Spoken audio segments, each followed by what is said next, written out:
Bonjour, une nouvelle de Guy de Maupassant, La moustache. Château de Sol, lundi 30 juillet 1883.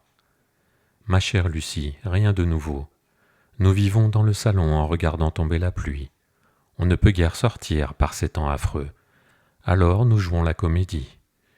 Quelles sont bêtes, oh ma chérie, les pièces de salon du répertoire actuel. Tout y est forcé, grossier, lourd. Les plaisanteries portent à la façon des boulets de canon en cassant tout. Pas d'esprit, pas de naturel, pas de bonne humeur, aucune élégance. Ces hommes de lettres, vraiment, ne savent rien du monde. Ils ignorent tout à fait comment on pense et comment on parle chez nous. Je leur permettrais parfaitement de mépriser nos usages, nos conventions et nos manières, mais je ne leur permets point de ne pas les connaître. Pour être fins, ils font des jeux de mots qui seraient bons à dérider une caserne. Pour être gais, ils nous servent de l'esprit qu'ils ont dû cueillir sur les hauteurs du boulevard extérieur, dans ces brasseries dites d'artistes où on répète, depuis 50 ans, les mêmes paradoxes d'étudiants. Enfin, nous jouons la comédie. Comme nous ne sommes que deux femmes, mon mari remplit les rôles de soubrette, et pour cela il s'est rasé. Tu ne te figures pas, ma chère Lucie, comme ça le change.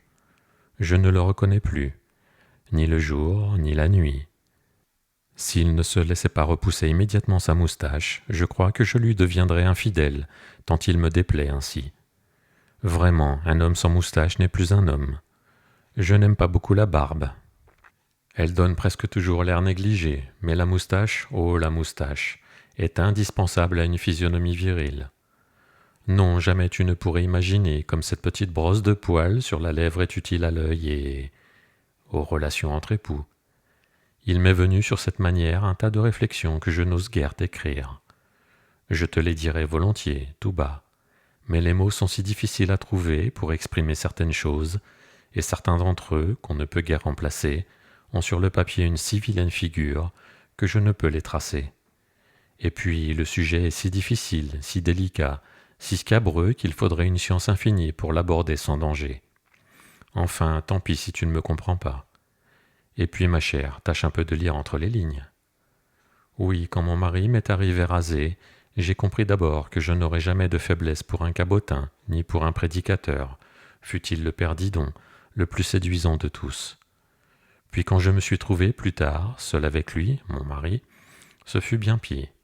Oh, ma chère Lucie, ne te laisse jamais embrasser par un homme sans moustache. Ces baisers n'ont aucun goût, aucun. Cela n'a plus de charme, ce moelleux et ce poivre, oui, ce poivre du vrai baiser. La moustache en est le piment. Figure-toi qu'on t'applique sur la lèvre un parchemin sec ou humide. Voilà la caresse de l'homme rasé. Elle n'en vaut plus la peine, assurément. D'où vient donc la séduction de la moustache, me diras-tu? Le sais-je? D'abord, elle chatouille d'une façon délicieuse. On la sent avant dans la bouche et elle vous fait passer dans tout le corps, jusqu'au bout des pieds, un frisson charmant.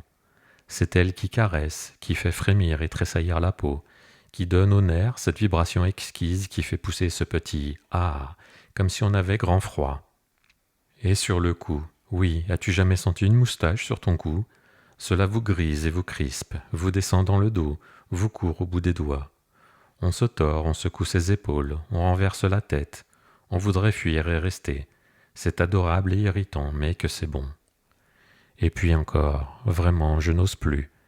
Un mari qui vous aime, mais là, tout à fait, s'est trouvé un tas de petits coins où cacher ses baisers, des petits coins dont on ne s'aviserait guère toute seule.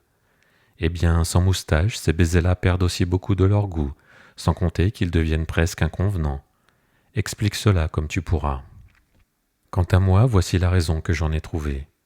Une lèvre sans moustache est nue comme un corps sans vêtements. Il faut toujours des vêtements, très peu si tu veux, mais il en faut. Le Créateur, je n'ose point écrire un autre mot en parlant de ces choses, le Créateur a eu soin de voiler ainsi tous les abris de notre chair où devait se cacher l'amour. Une bouche rasée me paraît ressembler à un bois abattu autour de quelques fontaines où l'on allait boire et dormir. Cela me rappelle une phrase d'un homme politique qui me trotte depuis 3 mois dans la cervelle.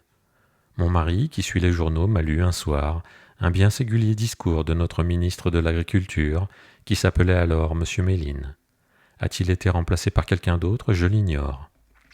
Je n'écoutais pas, mais ce nom, Méline, m'a frappé.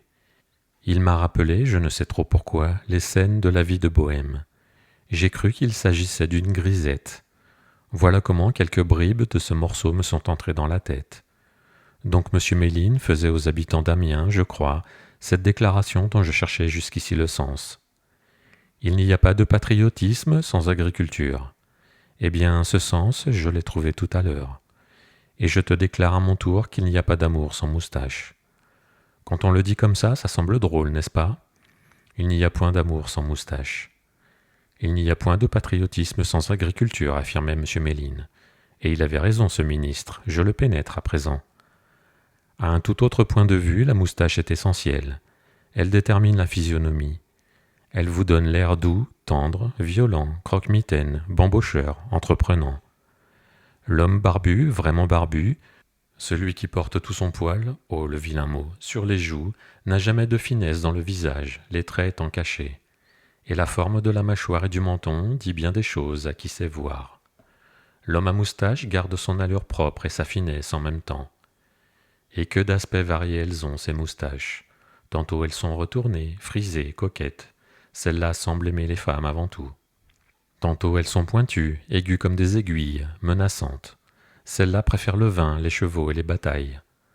Tantôt elles sont énormes, tombantes, effroyables.